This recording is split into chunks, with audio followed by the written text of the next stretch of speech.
So part of your philosophy with the Mutiny Fund is really leaning into this fact that we have no idea exactly how risk is going to manifest. And so we want to have hedges against a variety of different ways that risk might manifest, both different speeds, different magnitudes, Right. and also manifesting in different areas of the market, right?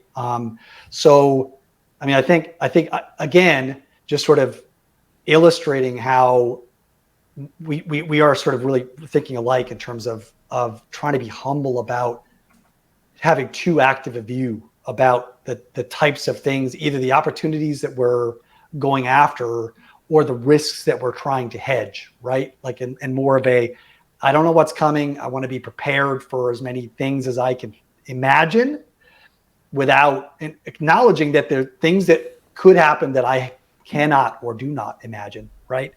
And so I'm going to mix a bunch of stuff. But correct me if I'm wrong, you've also got like some short-term trend type strategies in that Yep. fund alongside some option stuff. And so those have probably been paying off nicely while the option stuff has kind of been whistling past the graveyard a bit. Yeah.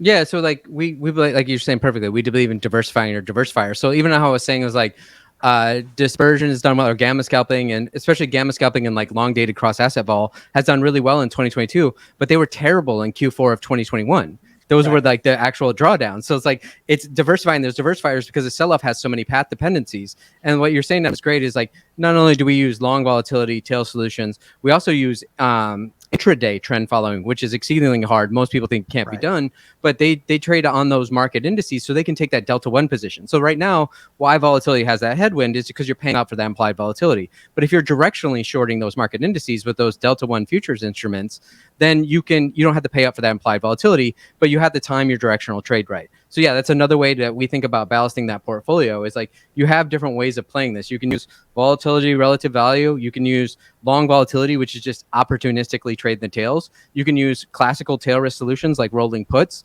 or put spreads if you want to diversify that way. Or you can use this intraday trend following where you're just shorting those market industries around the world and not just the US markets as a lot of literature is starting to come out in the last decade, or especially since March of 2020, is the overnight has been where all the action is. So if people are just trading those U.S. indexes, like they might not be able to capture that move. So we look for managers that also trade Europe and Asia. So you almost have that like they're trading those markets individually, or they can capture that relay race when we go fully risk off.